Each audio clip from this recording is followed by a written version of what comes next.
2 p.m.-ish. I see no page, so are you taking notes, Chris? Okay. And who are we missing? One, right? No. Just Wendy. Wendy. Yeah, two. Wendy and Ben. So that means we have a quorum. Okay. The Vermilion River Greenway, let's get started on that right away. But you don't have, oh yeah, you do. Joseph, right? Yes. Welcome. Thank you. Nice to be here.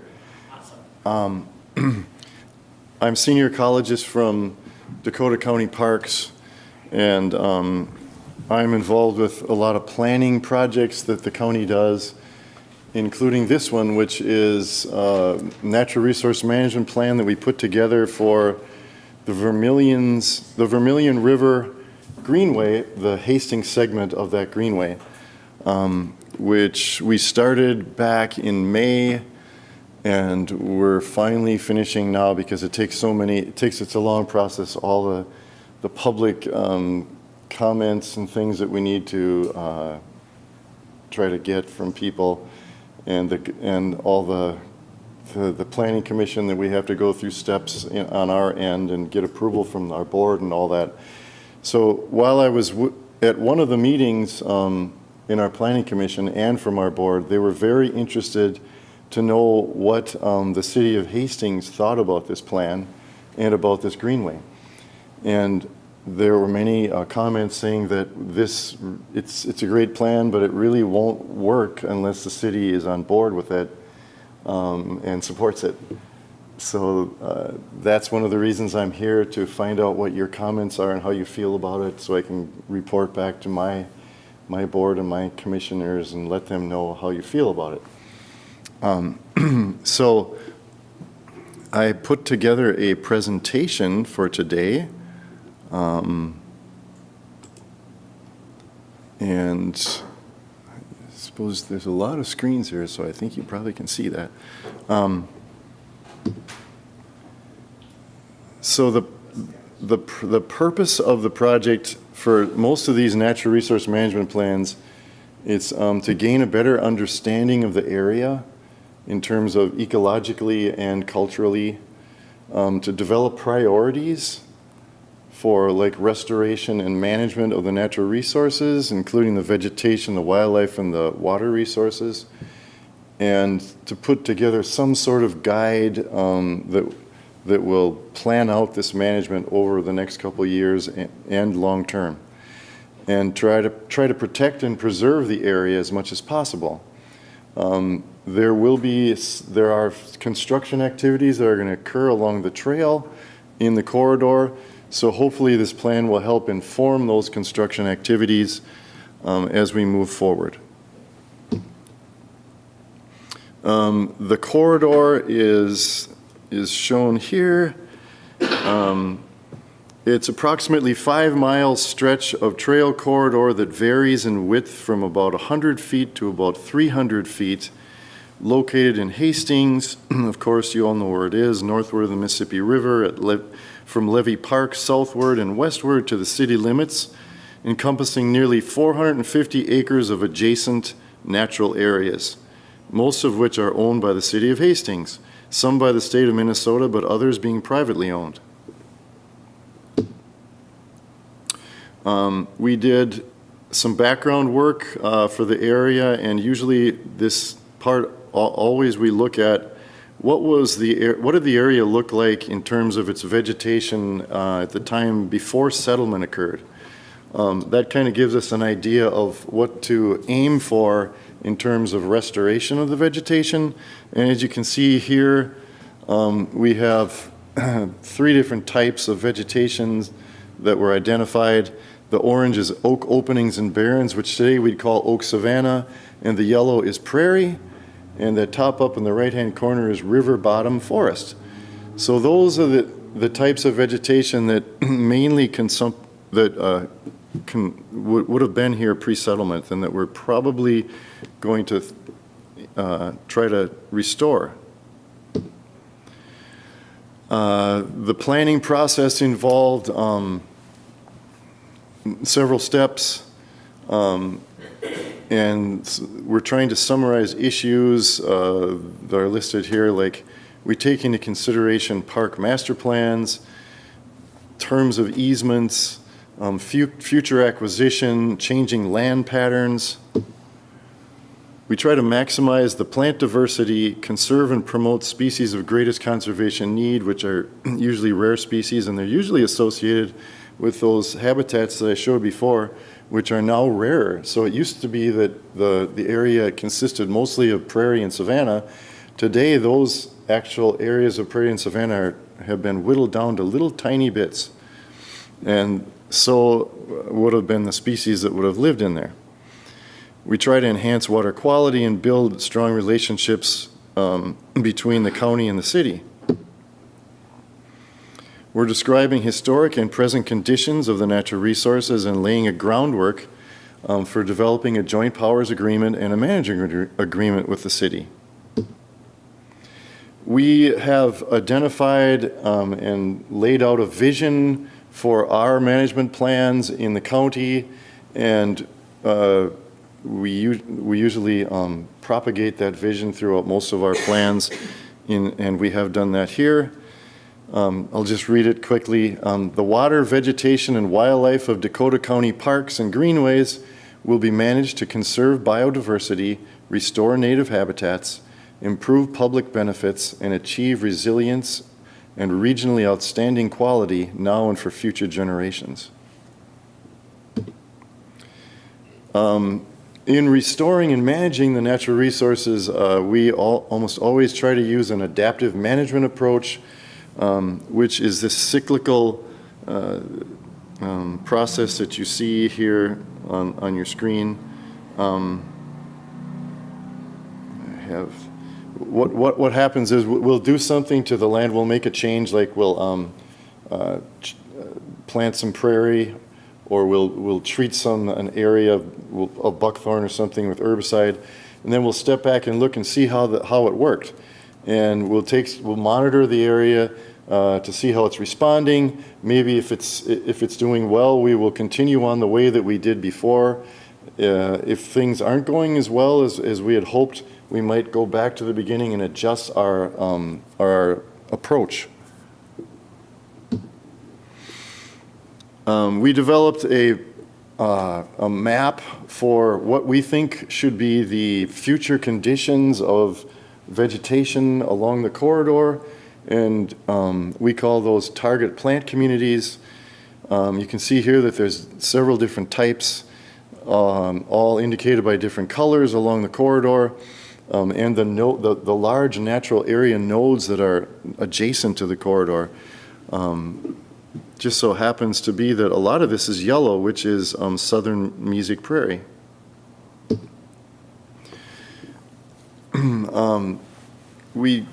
As part of this whole process, we try to identify and qualify what are the things that we'll probably be doing on these sites, and what are the things that have already occurred here. And here's a list of some of those tasks that have happened in these different natural nodes along the trail. You can see that there's already been some work done in the Vermilion Linear Park. We've initiated restoration by controlling invasive plants and seeding native plants. We've done some prescribed burning, as well as in Vermilion Falls Park. Just started a restoration project there for Oak Savanna, where FMR is helping to lead that effort. Old Mill Park, there's been quite a few projects over the last several years. Starting in 2013, we're restoring the native oak savanna in that park, and it's really coming along. I do have some slides later on to show you of that. And as well as the Hastings SNA, there's been quite a bit of work there too that has occurred. So as part of what we do, we divide the site into chunks or units, management units that we can more easily manage It makes it more efficient, and we're able to do it better than trying to tackle everything at once. In this case, we divided the Greenway corridor into about 12 sections, and we have developed restoration sequence for all of those sections, and developed priorities and costs and tasks that we estimate that will need to be done, and a timeline. So the estimate for completing the entire Greenway is $915,000, and that can be phased over a period of years. And that's pretty typical for what we're seeing with this type of land and what we're proposing to do.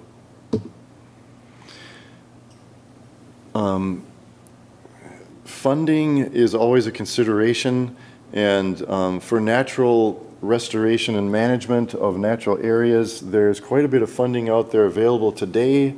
The county has been pretty successful in going after and obtaining funding for a lot of our restoration projects. Through state funding, the Conservation Partner Legacy Grants are one of our biggest sources. Other sources are LCCMR and Outdoor Heritage Funds. And we think that a lot of this, what we propose in this plan, can be covered under those funds. So, like similar Greenway projects that we've had with other partners, we develop a cost share program with them, and this sort of summarizes that cost share program, and so it's kind of divided into these areas,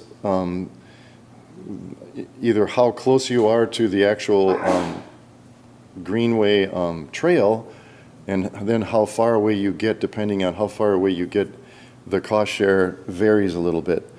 So the county, within the 30-foot easement, the county will be doing almost everything. We'll be doing the grant match cost share with the restoration and the maintenance. But once we get to the 100 to 300 foot corridor distance from the trail, then the county and the landowner will have an equal cost share of 50-50 with the grant match. The restoration project and management will be a partnership between us that we will identify and figure out in the management agreement as we move forward, as well as the maintenance. Natural lands beyond the corridor, beyond that 300 feet, it's going to be, for the grant match, we'll have a county landowner cost share that will be stipulated in the joint powers agreement and the management agreement, as well as the restoration project management part of it, same thing, and the maintenance. So that will all be worked out during an agreement process.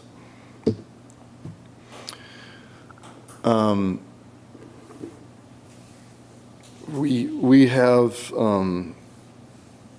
this slide just talks about how we came about to derive those cost shares. It was based on our land conservation plan, which we developed a couple of years ago at the county,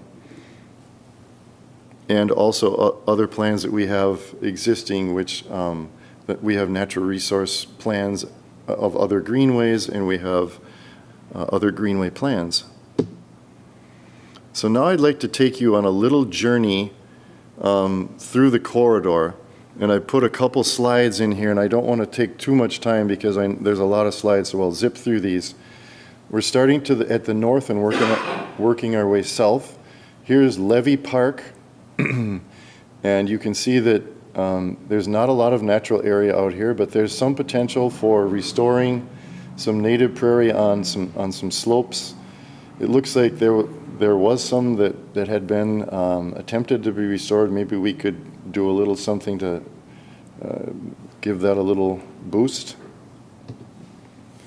And as you're going south along the trail, you're sort of confined between the railroad track on one side and the residential area on the other. So it's a narrow corridor until you come to the Rivertown Dog Park. And we're not proposing to do a lot here. But there is the potential to do some invasive species management, like the picture shows that there's a lot of buckthorn in this woodland here that could be cleared out. C.P. Adams Park has the potential to restore some of the natural areas on the edges of the park. Again, we could control invasive species, we could promote native species. There's some beautiful, potentially beautiful maple basswood forests along this area. And then we skirt the Hastings SNA, and of course this has some of the highest quality natural areas along the corridor, and we can work with the SNA perhaps to enhance those areas. The Veterans Home, which would be next along the line, has a lot of potential to restore some of these areas under these degraded woodlands. You can see that there's a thick, dense thicket of buckthorn in the understory of this woodland here. And then there's some interesting areas that slope down towards the river that are owned by the Veterans Home on the north side of the trail that could be enhanced. And then some potentially incredible views of the gorge and the ruins in this case that could be enhanced. We could potentially open up some vegetation. You can see there's a lot of buckthorn that's blocking your view of the ruins from the trail here. Old Mill Park, an excellent example of oak savanna, and probably what most of the area of Hastings would have looked like pre-settlement, would have looked like what you see here is these spaced out large mature oak trees with an understory of prairie amongst the whole in the setting. Vermilion Falls, this slide just shows that the county was contemplating putting up maybe an overlook, one or two overlooks along the trail, and they consulted with us to determine where the best locations of these overlooks might be, and we did some surveying of the natural areas to help guide where that might happen. We discovered through some of our research and our surveys on the ground that there's an area along in the falls area that was formerly had some rare plant species amongst all the other. It was oak savanna, but in the orange area here was identified where there were some rare plant species, including kittentails, which is a state-threatened plant species. And here's a picture that we took when we were in the field. On the left are the kittentails.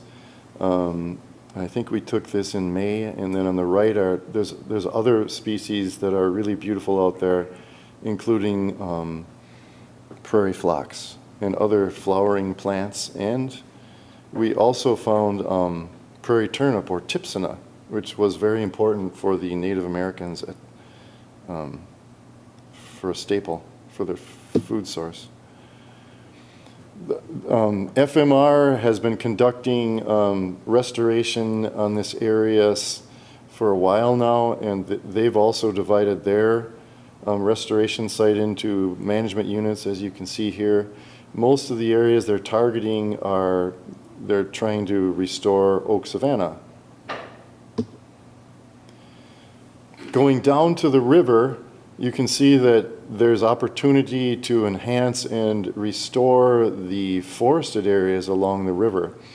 Right now, there's a lot of buckthorn, invasive Tartarian honeysuckle, and that sort of thing. We could do some planting and get enhance the area. You can see that there's some trails where people follow along there. We could improve their experience. Beautiful, incredible views from the gorge. I don't know how you can improve on that. but removing buckthorn would definitely help. Going down into the gorge itself, we discovered that there's some really beautiful plant communities that are sort of hidden down there, and we found some really interesting native plants. And in this slide, you can see that there's a lot of ferns, some spring ephemerals, and such.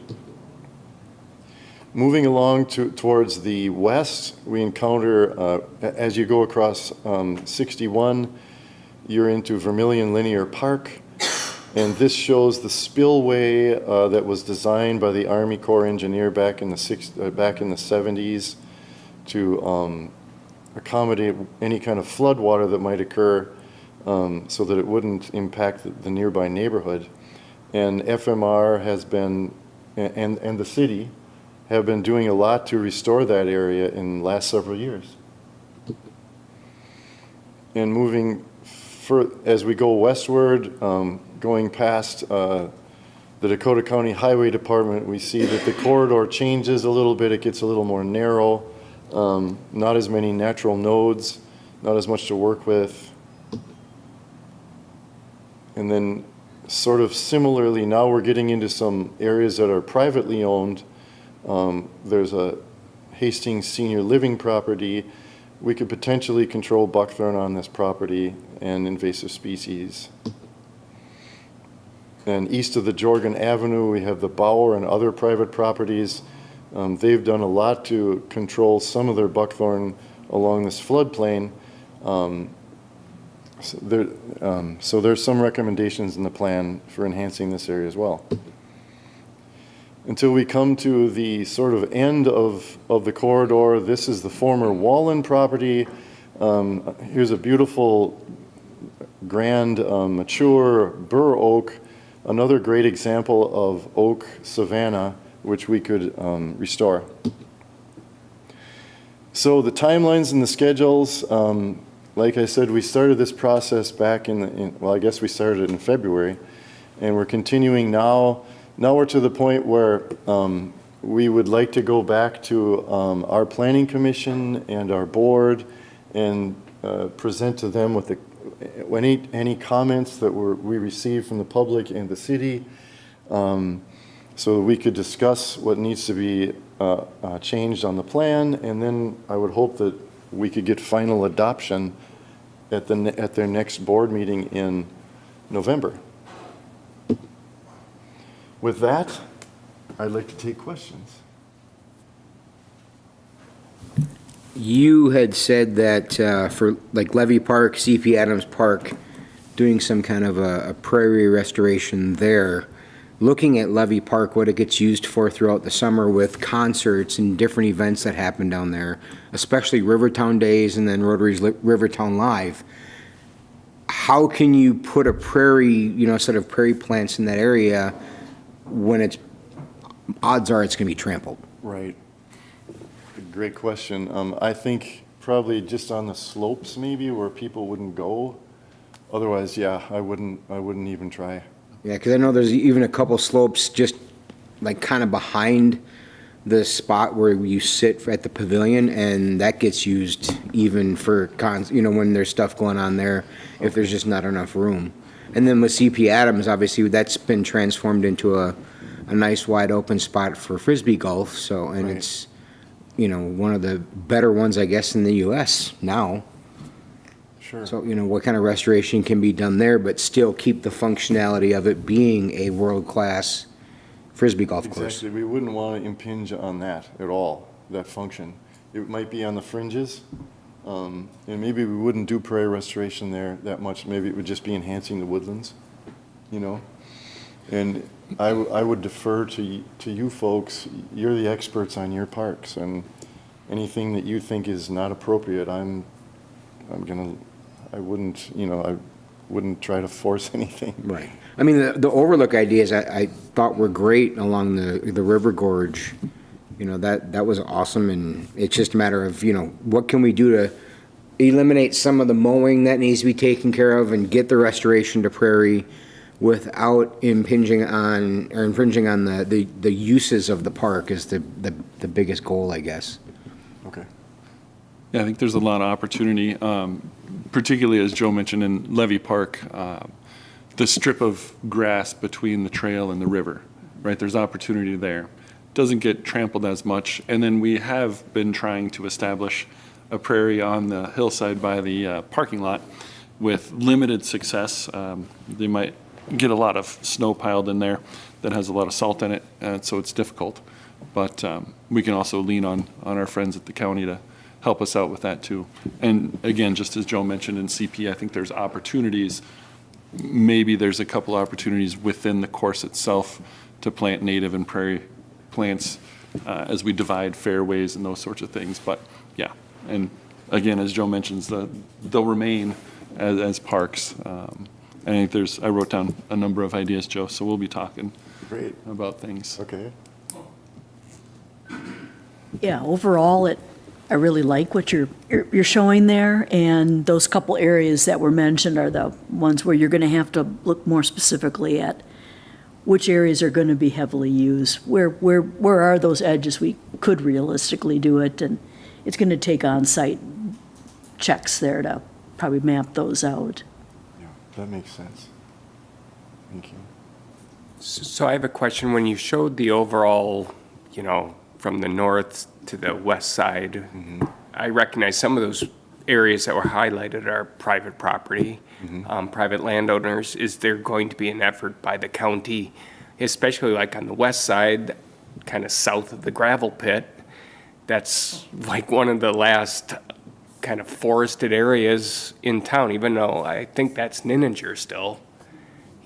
Is there going to be an effort by the county to purchase some of this land? Or are you just relying on good faith of the owners to do something nice? I think we'd be just relying on the good faith of the owners. I'm not sure, but we have conservation easements that we can work with landowners to do conservation work on their land. That's always an opportunity. They can apply for that program. Otherwise, I don't think we have any reason to buy the land. Yeah. There's a couple areas in specific between Pleasant and General Sieben.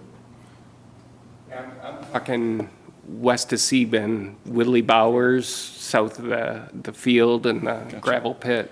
Yep. Because there's where they're building that house now on the north side of the Vermilion. Yeah, I was just going to say between Pleasant. So if you're coming down Pleasant on the west side of that and north of 46, the county's working on acquiring that if they haven't already. I think it was a 10-acre site there. And the same thing on the north of 46, but east of General Sieben, the county has also purchased that. Right. And then west of there, I think, is county's regional greenway future plan. So this particular greenway section is stopping at that point right now, but they do have plans to try and work with landowners in the future to get easements and I think connect to Farmington. Yeah. That's Yeah. the long-term Yeah. vision, is to Yeah. have that greenway go all the way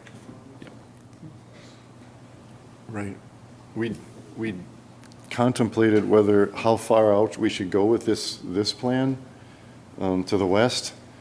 And we thought, well, we could go all the way to Farmington, but we decided, no, let's just do it in chunks that we can get done, and we don't want to rile too many people up thinking that there's going to be a trail coming through their property when it's really just marked on a map and we don't have immediate plans.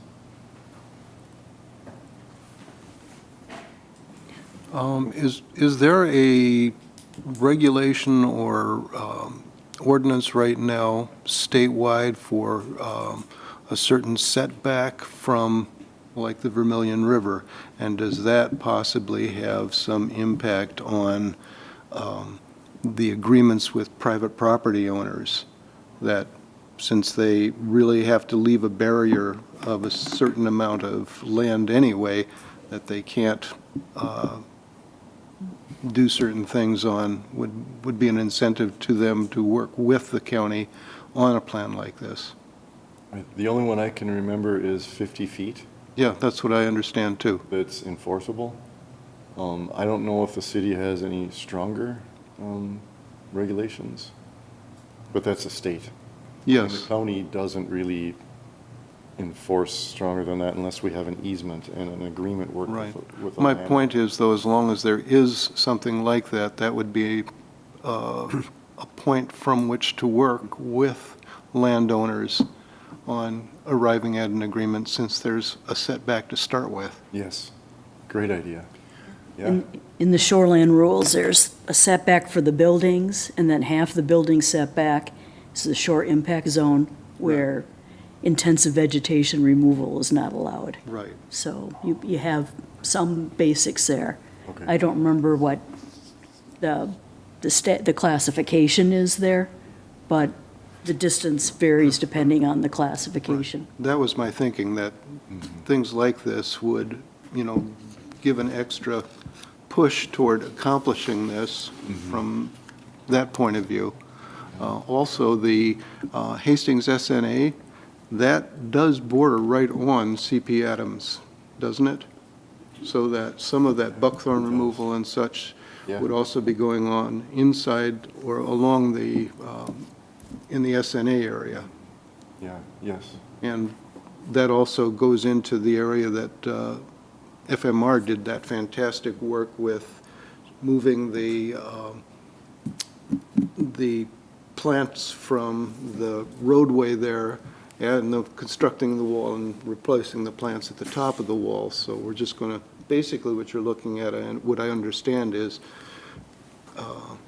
continuing that sort of work on the rest of the SNA.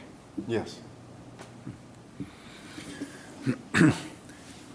I liked your plan. I think it's great. It's the first time I've seen it, so it's hard to digest all of it. But one of the things that I had as a question was, what is the appetite in your past experience with people that are landowners that you're now saying we are going to share the costs of this with you? I mean, the only thing that came to my mind is curbs and gutters and assessing people in neighborhoods and stuff, but then you can point and say, well, we're doing this.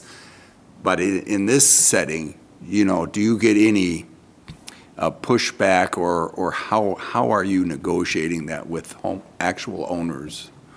The cost share part of it? Yeah. I think usually what happens is if we don't, we'll have like a conservation easement, and then through that easement, we'll develop a management agreement with the owners, and then we'll work out the cost share and everything that we, both sides agree to. And over, going into it, they know what they're up against. It didn't used to be that way. There was no requirement that they do anything.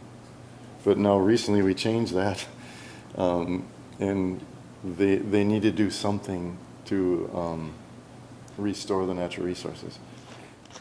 So they know up front what they're getting into. So it's on a volunteer basis. Yeah, okay. They have to sign off on it. Yeah, Right, and so if they're interested in permanently protecting a portion of their property, the land conservation program. Okay. can do that. If they're not interested in formally legally protecting the property, but are interested in doing some habitat restoration with people out there that do that, we'd be willing to provide some guidance for them. We couldn't provide any public dollars unless it's permanently protected. So we hope that it's an incentive for somebody to do some permanent protection on the property. Okay. But it's purely volunteer. That makes sense. And we get landowners that have a very strong conservation ethic that are interested, and some people say thank you, no thank you. Okay. right. Thanks. But That yeah, helps a lot. We can get, we can go after the state grant funding if they have permanently protected land. We can't otherwise. The grants aren't available. And Carl, to your point, I wanted you guys to have this presentation first so Joe could give an overview of the whole plan, and then you're going to get the plan so you can fully digest after. And that there, gives you guys the opportunity and the contact as well to provide any additional comments you may want and through the public comment process. One thing that obviously is a kind of a personal interest of some of us, as far as buckthorn mitigation, buckthorn removal, would you be looking at volunteer organizations like FMR and Hastings Environmental Protectors to come in and provide some of the free labor for buckthorn removal? Absolutely. That's a great idea. Yes, yes, and yes. We hate buckthorn. There have been some of the other invasives that the groups have helped pull too, and goats. Yeah. Right. So is that what's going on currently in Vermilion Falls Park? Why a lot of the trees and stuff were removed in that area? Because I did take a phone call on that with someone who was really not happy. Yeah, and as you saw on the slide in Joe's presentation, that slide is from our natural resource management plan, our approved plan for Vermilion Falls Park. So yeah, much of that work that's being done there is the goal to get those individual plots back to the prescribed habitat. So there will be trees removed. There's going to be some more removed with the Greenway project that's just started. But there'll also be a replant as well.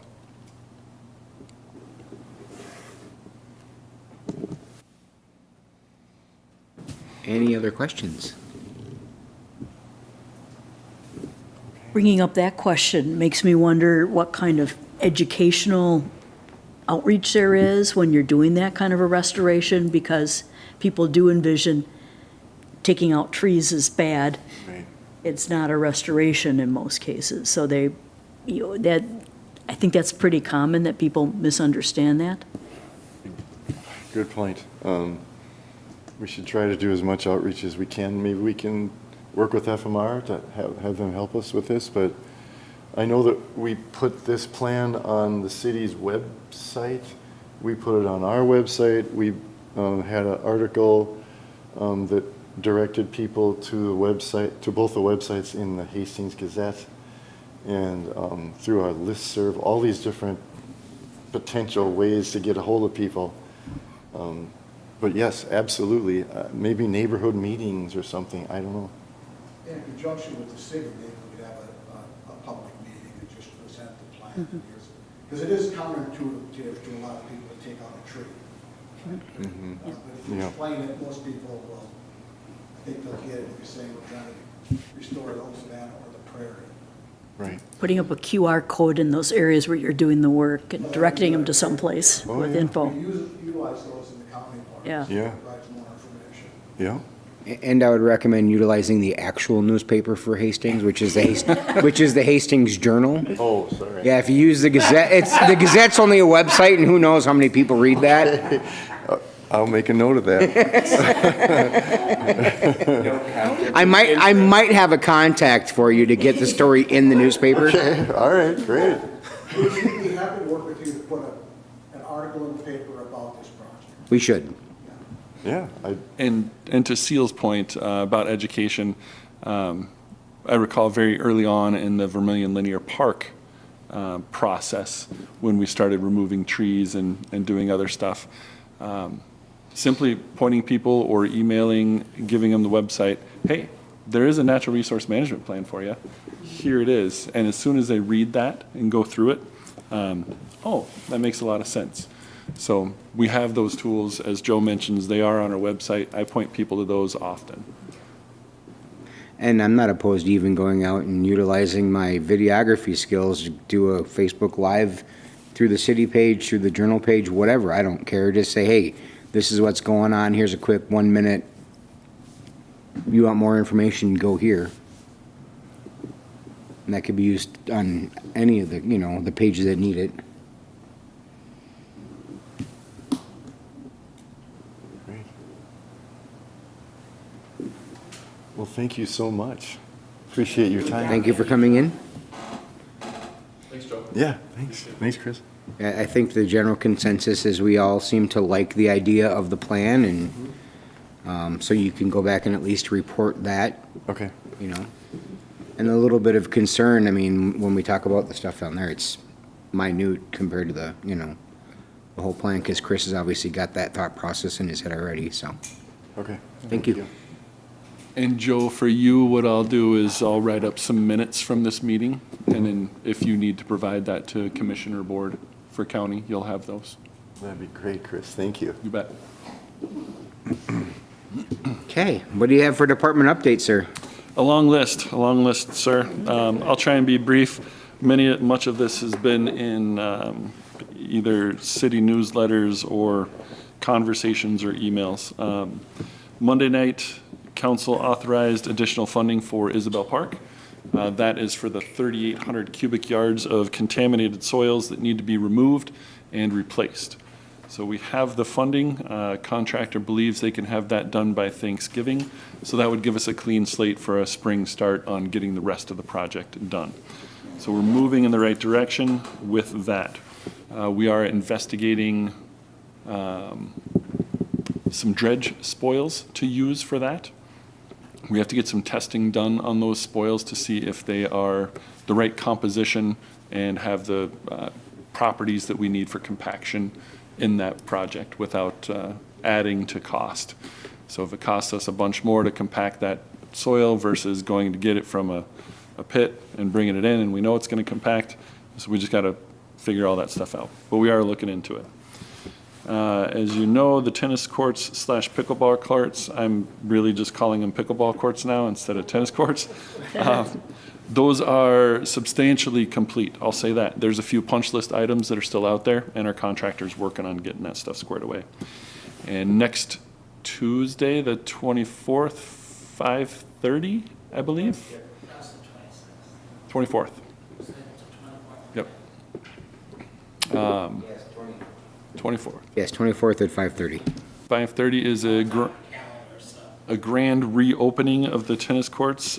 Commission is certainly welcome.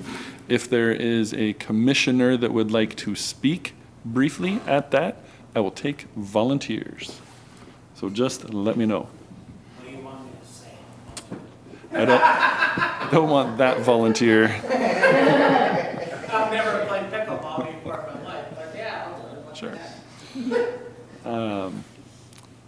You should know by now, the slide at roadside was put in as well as the safety surfacing there. So we have that feature back in that park. The Lake Rebecca project, again on Monday night, we just approved a contract with HKGI to be the master planning consultants for that. And I'll talk with that firm probably later this week and get that process started. That is to be, the planning is to be substantially complete by March of '24. And again, the construction and all that construction or work, on the ground work needs to be completed by June of '25. So we're on target for that. We are in the works of player dugouts, constructing those. I think all the concrete is complete. Those are at the 4 softball fields at Vets, Lions Park, the 2 fields at Wallen, and the 2 fields at Pioneer. Yes, I'm not forgetting anything. But those will be concrete slabs, player benches, chain link fence, and roofs at those facilities. So that'll be a great upgrade for those facilities. The Dakota Hills Park playground that was there is currently being disassembled. It was declared as excess property and sold. So the good thing about that is city staff don't have to deal with it. It's getting taken care of by somebody else, and we're not paying a contractor to get rid of it. So we got a little bit of cash for that, and somebody else is going to take it and repurpose it and use it probably for many, many years. It should be out by Friday. The new one was supposed to be in this week. I haven't heard yet, so it should be coming shortly. CP Adams, the disc golf course out there, not frisbee golf. We're working on the tee pads out there. Yeah, we've been wanting to get these tee pads in for quite a while now. I know the users are anxious to get them in. It's a lot of staff time, and we have a small staff, and we have a lot of stuff going on. But they're out there. They should be pouring concrete tomorrow, and we have some that we've pre-made and are putting in as well. And we'll have another couple weeks worth of work out there as well on those tee pads. And the trail projects are ongoing. You may have seen those kick off this week. One is the Vermilion River Greenway Trail, and the section in Vermilion Falls Park from the Highway 61 bridge to the four-way intersection is being reconstructed right now. And they should have started or should be starting on a section through CP Adams Park as well. And there's some detours. You can still get around Vermilion Falls Park and on the trails east and west, but you have to go around up 61 down 18th Street to get there. You can't, if you really want to connect through the state on 21st Street and back up to the vet's home, you can do that, but it's a road. I can't officially put it as a detour route. And it's kind of a private road too. But anyways, you can get around those. CP will be a quick trail crossing, get back on the east side of the park by 18th Street and continue on. So nothing crazy, but those are good. The Highway 55 trail, see that torn up. They're going fast on that. I believe they plan to pave that next week. So that, yeah, that'll be wrapped up pretty quick. Yeah. Yep, so both really good contractors working on those. McNamara Construction is doing 55 and BCM is doing the Vermilion Regional Trail for the county. And again, the Vermilion Regional Trail, that's county funding. It's not city funding. So it's a total of a $1.7 million trail project there. And the rest of it will finish next year. So those are the big updates. Unless anyone's got questions or I missed something that's your favorite. Veterans Park is all shut down now? Water and stuff? Corey didn't update you? I don't know. Okay. The Minnesota Sodding Company will be out there next week working on the soccer fields.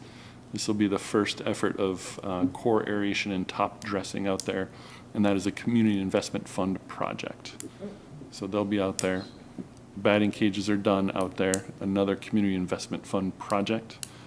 I know there's more that are getting close here, but community investment fund projects have been going well.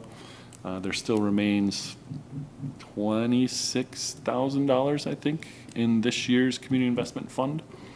So people are still welcome to apply. We'll talk to, if we have applications, we'll talk to Finance Committee in November and go from there. And the HEP projects are doing well as well. I'm still waiting for those signs. How did the floating islands go? Other than the fact that the ducks are sitting on all the plants. Ducks and turtles like them. Yeah, ducks and turtles love that place. It's gonna be fine. We'll go out there in the spring. Anything that ends up being killed by the ducks, we'll replant. We're looking forward to them looking really good by late spring next year. Anybody have anything else? Are you done, sir? I guess we would need a motion to adjourn then, huh? So moved? Second? Second. We don't have to get approval on that one, do we? The motion to adjourn is always non-debatable. See you bye, thank you.